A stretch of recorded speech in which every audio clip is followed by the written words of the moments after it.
Vous écoutez Réseau Santé, votre podcast des médecines complémentaires. Voici votre animatrice, Marie-Lise Pelletier. Bienvenue, chers auditeurs, à Réseau Santé. Aujourd'hui, en entrevue, j'aurai le privilège de m'entretenir avec Lise-Marie Boudreau, auteure, formatrice, présidente et directrice générale pour le Centre de formation professionnelle en relations humaines. Lise-Marie, merci d'être avec nous aujourd'hui. Merci à toi, Marie-Lise, pour cette belle invitation. C'est tellement mignon, tu sais, Marie-Lise, Lise-Marie, je trouve. Oui! C'est quand même mignon. Je veux savoir, tu sais, j'ai des questions pour toi aujourd'hui, là. Puis la première, ben c'est ça, là. J'aimerais ça pour que les auditeurs te connaissent un peu plus. Moi, je te connais, ça fait quand même une couple d'années, mais ton histoire, ton cheminement qui touche de près comme de loin l'accompagnement et la relation d'aide. Conte-moi ça, là. Eh boy, ça remonte de loin. J'ai l'impression que j'ai toujours eu l'appel pour la relation d'aide. C'est spécial parce que je sentais, là, même très, très jeune, 7-8 ans, j'aidais les gens. Mais le move que j'ai fait, c'est venu comme un petit peu plus quand l'âge adulte. Là, j'ai expérimenté parce que je voulais pas étudier en pauvre, donc j'ai été dans le domaine des affaires. J'ai laissé un travail très, très, très rémunérateur parce que je sentais vraiment l'appel de la relation d'aide. Donc, ça a toujours été présent là, de vouloir aider les gens. Je sais pas si c'est là que tu voulais que j'aille, mais je sens depuis longtemps, puis à un moment donné, je me suis dit, ça s'est passé quand j'ai eu mes enfants, en fait. J'ai eu mes enfants très, très, très jeunes. Et puis, à ce moment-là, je me suis dit, c'est le temps d'écouter ce qu'il y a à l'intérieur de moi, puis d'accepter de laisser un travail très, très, très rémunérateur pour suivre cet appel-là. Tu étais dans quel domaine? Ça m'intrigue. Comment? Tu étais dans quel domaine avant? Dans le domaine financier, j'enseignais. Non, mais c'est cute. J'aime ça, moi, Ouais. savoir ça, les gens, là, où ils étaient avant. Fait que c'est très, très cartésien, tu sais. Fait que je trouve que c'est un beau changement. Oui, effectivement, effectivement. Oui, oui, oui. Mais, tu sais, c'est comme, je le constate là, de plus en plus, qu'il y a des personnes qui, on reste dans un travail pour la sécurité, Ouais. pour tout ce que ça procure. Puis j'étais là, tu sais, un train de vie extraordinaire et tout ce qui vient avec. Et puis, à un moment donné, je sentais à l'intérieur de moi que je n'étais pas tout à fait alignée avec l'appel qu'il y avait à l'intérieur de moi. Puis, Tes valeurs, j'imagine aussi. Exactement, mes valeurs. Oui, oui, oui. Ça, c'est important, oui. Puis, dans tout ton cheminement de vie, parce qu'on parle de quelqu'un qui était dans le côté plus, comme tu dis, financier. Par contre, ça aide un jour quand on fait un travail, parce qu'on va parler bientôt de ton école. Mais là-dedans, c'est quand est-ce que tu t'es senti sur ton X, là? Parce que tu parles de maman, les enfants. Quand est-ce que tu sens que c'est ça que tu vas faire dans la vie? Aller vers l'accompagnement, la relation d'aide. Est-tu arrivé quelque chose qui a vraiment fait la connexion? Bien, c'est que à un moment donné, de l'extérieur, Marie-Lise, j'avais le setup parfait, parfait, parfait. Tu sais, genre de vie parfaite, là.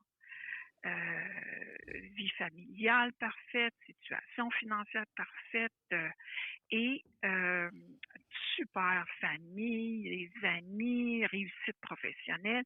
Et puis, je sentais à l'intérieur de moi qu'il y avait quelque chose qui allait pas. Et là, j'ai tout mis sur pause. Et tu sais, quand je sais pas si tu as déjà, c'est sûr que tu as déjà vécu ça, puis en tout cas, tu connais des personnes qui ont vécu ça, tu sais, le stress du dimanche soir, parce que le lendemain matin, le lundi, tu dois retourner au travail, là, puis ça fait comme tu as un mal de cœur, là. Ça fait comme, Bon, ben, Oui. ça, c'était pour moi le plus gros signe. Puis je me disais, non, c'est pas vrai que je vais vivre ma vie comme ça. Donc, c'est sûr que là, j'ai fait le choix de prendre un recul. Et je suis retournée à l'école, étudier, puis bon, j'ai jamais comme vraiment arrêté. Là, je suis une éternelle étudiante. Et puis, bon, j'ai commencé la psychologie, la psychosociologie, puis à un moment donné, plus ça allait, plus j'allais vers l'accompagnement, la relation d'aide. Donc, plusieurs. Tout ce qui me faisait vibrer, là, avait un lien avec la relation d'aide. Donc, Hmm. là, je savais que j'étais sur mon X. Ah, c'est le fun. Et là-dessus, j'ai quand même, on a discuté ensemble, puis là, j'ai vu que tu as écrit un livre qui s'appelle Congédier vos gourous, la liberté d'être maître de soi. Tu as quand même écrit un livre en plus dans ce sens-là. C'est le fun? Oui, ça c'est après 3 années sabbatiques. À un moment donné, c'est comme si j'ai senti l'appel à l'intérieur de moi de tout remettre en question. Là, Mhm. mes enfants étaient rendus grands, adolescents, puis et puis là, à l'intérieur de moi, ça disait bon, j'ai accompli plein de choses et là, il restait moi à m'actualiser, à m'accomplir moi personnellement. Donc, j'ai pris 3 années sabbatiques. J'ai voyagé beaucoup, beaucoup, beaucoup pendant ces 3 années-là, dont 7 mois en Inde. Aïe, aïe, aïe. Ah oui, ça a été une expérience assez percutante dans ma vie parce que, tu sais, avant d'aller là, moi, je voyageais dans des endroits très sécuritaires, tu sais, genre 5 étoiles. Là, je m'en allais là, tout seul, même pas la pointe d'une étoile, le pic d'une étoile. Je me retrouvais tout seul. J'allais faire face à tout, mes peurs intérieures, à tout. J'imagine que ça ramène, hein? Et ça ramène en dedans. Puis j'en ai vécu toutes sortes de choses parce que tu sais, t'es pas là-bas 7 mois sans être confronté. Eh non, c'est ça. Mais c'était une quête spirituelle qui était nécessaire pour moi. Et tu sais, je revenais quand même les étés au Québec, parce que j'adore le Québec, l'été. Je dis bien Oui, c'est l'été. ça l'été. Et puis je repartais. Puis bon, après 3 années sabbatiques, dans ces 3 années-là, je suis devenue professeure de yoga pour te dire que je faisais Oh, du wow. yoga là, comme 5 heures, 5 heures et demie par jour. C'était vraiment une quête profonde à l'intérieur de moi. Donc, décrocher de tout ce qui pouvoir extérieur pour me retrouver. Et j'étais là alignée. Là. Tu sais, là, quand tu dis Hmm. que tu es dans ta puissance, là, c'est pas mêlant, je brillais comme par en dedans. Là. Wow. Et ça a été une expérience extraordinaire. Puis bon, Hmm. 3 années sabbatiques, quand tu as 40 ans, c'est comme un beau luxe, mais en même temps, ma vie professionnelle n'était pas terminée à ce moment-là. Hmm. Mais Donc, tout ça a amené quand même à quelque chose de, moi je dirais grandiose, parce que c'est quand même quelque chose d'avoir une école. Hein? J'en ai déjà une moi-même, fait que je sais c'est quoi. Mais par contre, ça, là, si tu me parles de ton école, parce que dans le fond, le bébé, je te dirais, de tout ce que tu as fait, ça a donné place à une belle chose. oui, en fait, quand j'ai pris, juste avant de prendre les 3 années sabbatiques, j'enseignais pour le centre de formation, cette école-là, qui était, que c'était pas moi qui dirigeais. Mhm. J'enseignais la 3e année. À l'époque, la formation était sur 3 ans. J'enseignais la 3e année. Et puis, quand je suis revenue, la directrice, à ce moment-là, elle était prête à céder justement ce bébé-là. Et puis moi, j'étais prête. Avec toute l'énergie que j'arrivais, j'étais prête à relever ce défi-là. Fait qu'on Hmm. s'entend, je savais exactement dans quoi je m'embarquais. Là, je revenais dans le monde des affaires.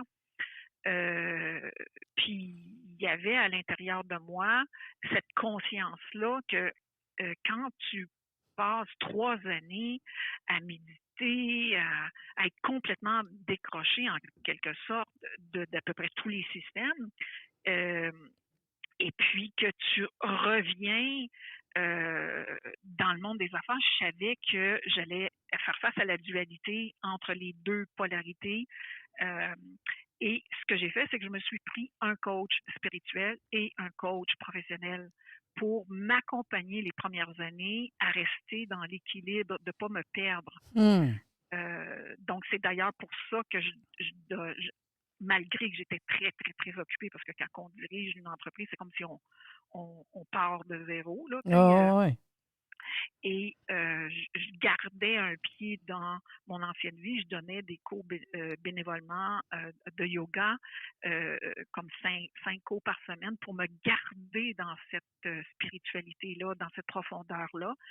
Et puis plus ça allait, plus je me sentais comme avalée quand même par les affaires, la demande, la croissance rapide qui était spectaculaire à ce moment-là, et tout ce que ça demandait aussi du 7 jours sur 7, des fois, de travailler. Mais ça, je dis, c'est un bébé. C'est un bébé. Il faut le faire grandir, il faut l'entretenir. C'est gros quand même, mais c'est beau. C'est un beau travail. T'sais. Mais ça fait combien de temps, là, à peu près, que toi, tu as pris les rênes? Ça fait 15 ans. Ah, quand même! J'ai pris la direction. Oui, je ne m'attendais pas de faire aussi longtemps. Wow. Je te jure, l'ancienne directrice avait fait 10 ans. Je m'étais dit, bon, quand j'aurais fait 10 ans... moi, j'ai l'impression qu'elle a élevé le bébé jusqu'à l'adolescence. Moi, j'ai pris l'adolescence. Puis là, j'étais comme, OK, une fois qu'il est rendu adulte, j'étais prête comme à céder. Et puis, finalement, j'ai encore la passion de ce que je fais. Mais tu sais, mettons quand tu me parles de ton école, là, Centre de formation professionnelle en relations humaines, c'est quoi votre approche? Parce que tu sais qu'il y a quand même beaucoup d'approches, là. Tu sais, comment que ça fonctionne? Tu sais, moi, ça m'intrigue, là. Je pense à plein de monde qui me dit « Hey, tu connais-tu une école? Explique-moi, là, donne-moi le goût là, d'aller chez vous. » Non, mais là, on veut savoir. C'est sûr que là, tu m'as parlé sentiments. Je suis tellement passionnée de ce qu'on fait. On forme depuis 25 ans des thérapeutes à la relation d'aide. Donc, qu'on appelle des spécialistes en relations humaines et en relations d'aide forcément. Et donc, c'est principalement notre produit qu'on offre. Et donc, pourquoi les gens viennent chez nous? C'est justement la première question que tu as posée, principalement pour l'approche. On enseigne, finalement, c'est la méthode dynamique en relations humaines qu'on appelle. Ça regroupe en fait 3 grandes approches en relation d'aide que généralement on ne retrouve pas ensemble. Donc, la non-directivité, l'approche humaniste, à la directivité, une approche un peu plus interventionniste, un peu plus cognitive. Et puis, la somme de ces approches-là fait en sorte qu'on peut, on a un spectre plus large dans notre coffre à outils d'intervention. Donc, l'approche de la non-directivité à la directivité, mais je dis toujours que la plupart du temps, on intervient dans la semi-directivité. Donc, on veut un thérapeute qui nous accompagne dans notre processus, mais qui prend part aussi par ses interventions, puis qui nous amène à faire justement le pont entre la raison puis tout ce qui se passe, la raison et le monde émotif, parce que c'est la raison toute seule, on s'en va dans le mur, puis le monde émotif tout seul, on s'en va dans le mur. Donc, c'est comme, ça prend le lien entre les deux, et puis, et on ne veut pas former des thérapeutes tous pareils, là. Donc, on apprend un spectre assez large, mais maintenant, c'est sur 2 ans. 2 ans et demi, en fait. Et pendant ces 2 années-là et demie, on enseigne vraiment une base solide de la relation d'aide, ce qui fait que nos gradués sont confiants, ils ont des résultats dès les premières rencontres. Donc, l'approche, c'est important. D'accord. Mais admettons que moi, je suis intéressée, parce que là, avec la pandémie, c'est quelque chose qui est très en demande.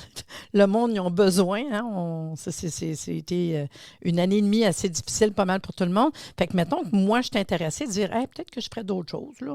Puis, je vais vous rencontrer. C'est quoi les étapes? Mettons, oui, on téléphone, là, mais c'est quoi? Est-ce qu'il y a une rencontre? Est-ce que, j'imagine que vous faites peut-être des soirées ou des informations Zoom, ou c'est quoi la première étape? Bon, la première étape, c'est sûr qu'on demande à tout le monde qui a envie de s'en aller dans la relation d'aide de regarder ce qui se fait. Ce qui se fait dans le monde de la relation d'aide. Nous, on veut que les gens regardent la compétition, qui Mhm. regardent puis qui regardent ce qui se fait autour. Donc, la première chose, ce serait ça. Venir sur notre site, lire l'approche, passer au travers. Il y a beaucoup d'informations sur le site Internet OK. et on a une brochure qui décrit ce qui va se passer un peu. Donc, ça, c'est la première étape. Ensuite, c'est d'ouvrir son dossier. Donc, il y a un formulaire en ligne, on ouvre son dossier. Euh, et puis là, euh, dès qu'il y a l'ouverture du dossier, nous, on regarde, parce qu'on a reçu le CV, on a reçu les informations, on prend un rendez-vous pour une entrevue d'admission. OK. L'entrevue d'admission, elle est très importante pour nous parce que on veut, on veut s'assurer que nos futurs thérapeutes, que si c'est pour ça là, qu'ils viennent chez nous ben, qu'ils aient les aptitudes Ben pour oui. devenir thérapeute. Il y a des Ben oui. personnes là, ils sentent, ça leur passe par la tête, mais qui ne sont pas prêts. Mhm. Donc, nous, on veut que chacun de nos participants ait les aptitudes intellectuelles, physiques, émotives et psychiques. Puis plus que ça aussi, tu sais, avoir le côté altruiste, vouloir aider les gens, sentir la paix Oh, de oui, ben c'est pas, tu sais, l'intérieur. je dis pas, tu sais, mettons qu'on parlerait, je parle, on jase, là, mettons qu'on dit, je sais pas, infirmière ou whatever, faut avoir un peu le petite passion, le feu allumé avant de partir là-dedans parce que faut avoir ça, en quelque part, tu sais. Oui, puis l'appel à l'intérieur de Mm, soi mm, est très, très important. C'est sûr que quand on choisit de s'en aller dans la relation d'aide, c'est comme plus une vocation. Donc, ouais, c'est plus une vocation que d'autres c'est choses. ça. Donc, puis on a un côté sauveur qu'on va devoir apprendre à transformer Ouais, en un aidant, parce que sauver, c'est ça. euh, c'est comme vouloir en faire pas mal. Mhm, Donc, mais on a ce côté-là si on s'en va vers la relation d'aide. Il faut juste apprendre à ne pas prendre la responsabilité du résultat, c'est ça. mais plus la responsabilité du travail qu'on fait. Mm.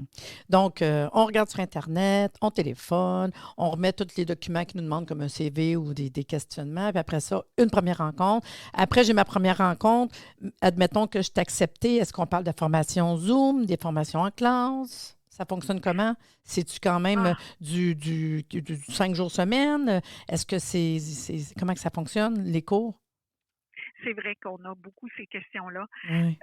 On aime ça que les gens nous appellent aussi pour toutes les Oh, questions ça, c'est normal, personnelles. mais tu sais, moi, je veux Bon, savoir comment que ça fonctionne, là. ah oui, oui, oui, oui, bien c'est sûr. Euh, En fait, depuis, il y a le avant COVID, puis il y a l'après COVID, puis il y a pendant COVID. Donc, jusqu'à avant COVID, nos classes avaient lieu en présence une fois par mois. Maintenant, avec ce qui s'est passé, on n'a comme pas eu le choix de s'adapter. Mais là-dedans, il y a eu quelque chose d'extraordinaire parce que on s'est rendu compte que on pouvait avoir le meilleur des mondes dans le sens que euh, on a mis une formation en ligne, on a une plateforme, OK. et puis donc on met beaucoup de responsabilités dans la cour de l'apprenant. Donc il faut qu'il soit assez autonome, une responsabilité. Cependant, une de nos euh, un des critères pour lesquels les gens viennent chez nous, c'est l'encadrement pédagogique personnalisé. OK. Donc, chaque étudiant, donc nous, c'est pas la quantité qui compte, là. C'est plus les aptitudes. Donc, on choisit vraiment des groupes restreints euh, parce que chaque apprenant a un tuteur, un accompagnant qui l'accompagne tout au long de son processus pour bien intégrer les exigences, parce qu'on est quand même reconnu pour nos exigences élevées, Mhm. euh, parce qu'on tient à ce que ça soit comme ça. Euh, puis, mais c'est sûr, sûr, sûr que si on suit les recommandations, on est capable de passer au travers des exigences.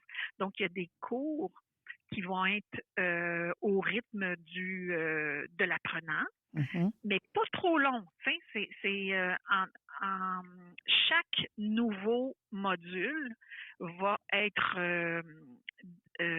accessible à tous les mois. Donc, il faut avoir passé au travers les, les enseignements, les exigences de mois en mois pour avoir accès au module suivant. Et Prochain. il y a une classe virtuelle à tout, une fois par mois, le samedi, que les étudiants vont pouvoir voir tous les autres étudiants ensemble.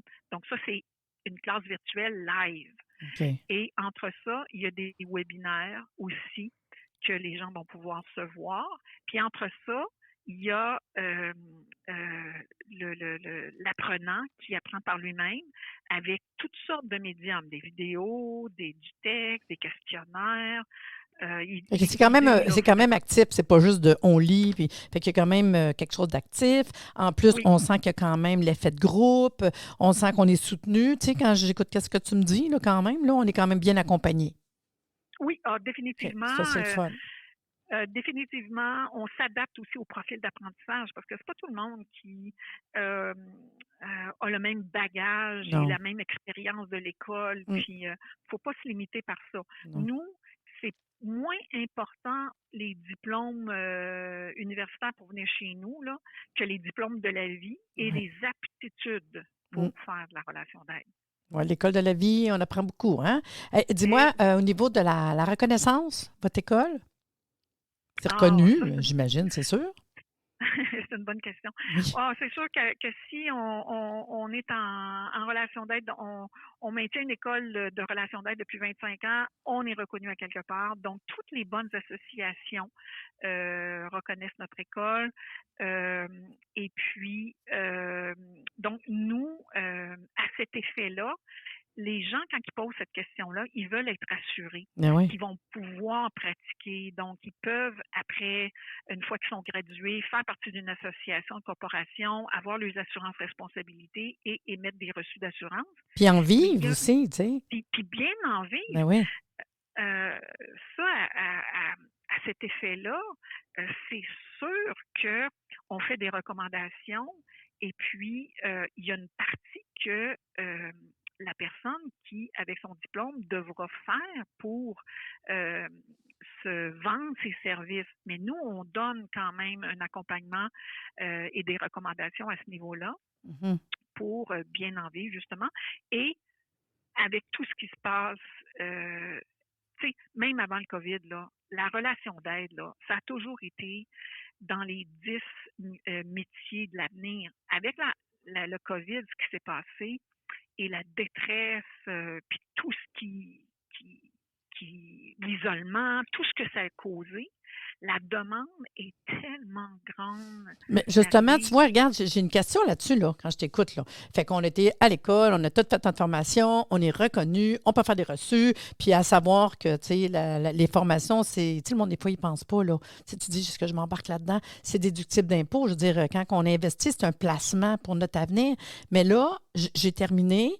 Qui va aller consulter? Pourquoi qu'on irait consulter? Avec qu'est-ce que tu me comptes là? Puis la pandémie, j'imagine que tout le monde, ça a explosé, les rencontres. Donne des idées de pourquoi qu'on irait consulter quelqu'un.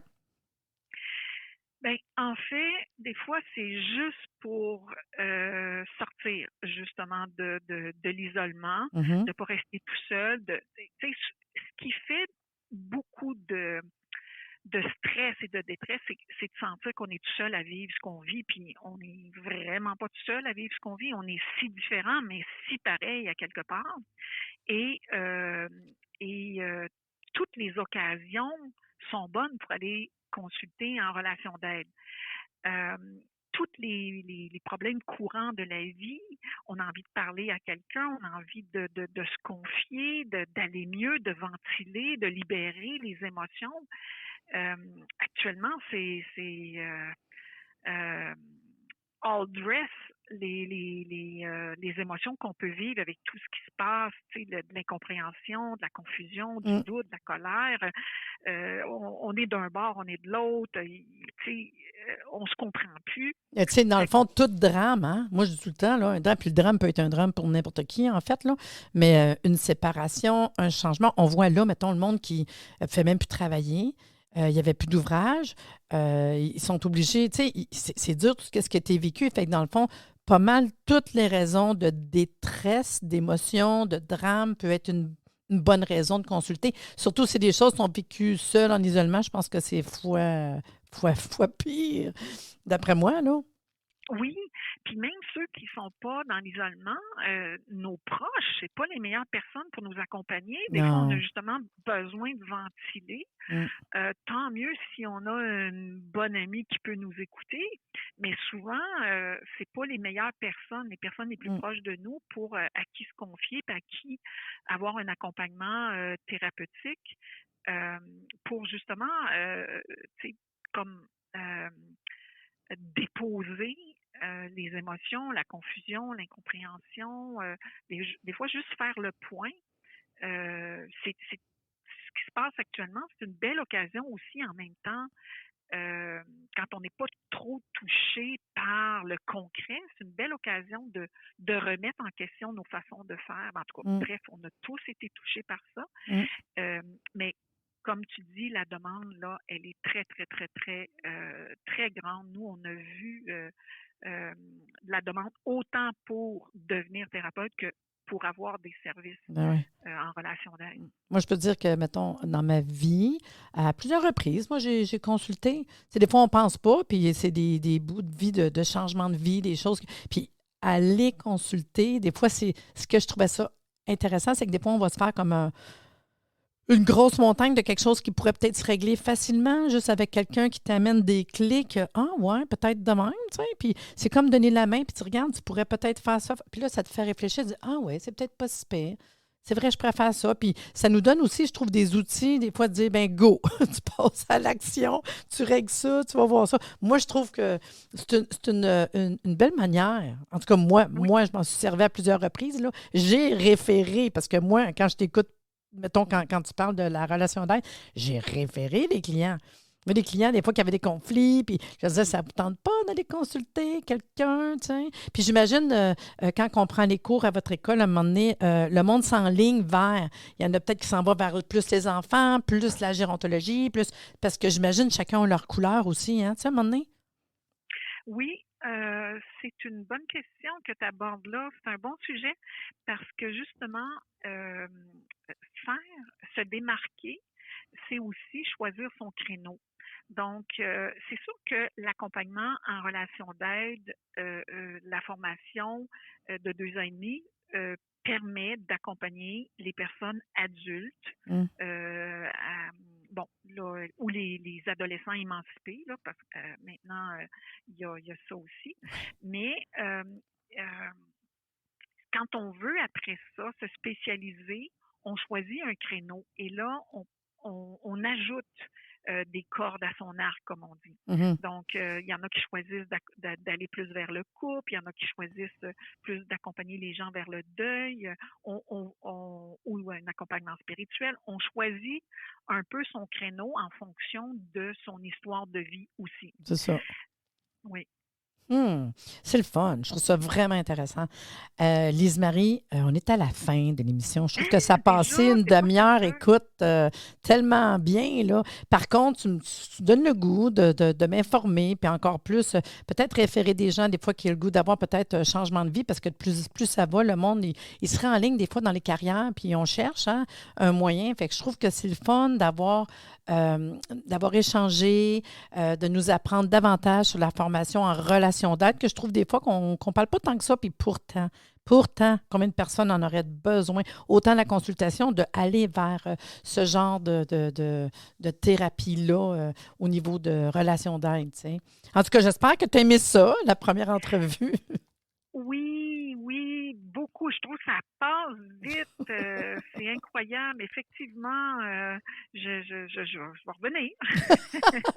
Ben, c'est ça. En tout cas, merci beaucoup d'être venu échanger avec nous aujourd'hui. Puis, ouais, moi, je t'invite à revenir à un moment donné, nous parler peut-être plus en détail de ça. Ben, merci beaucoup. Merci à toi. OK, bye.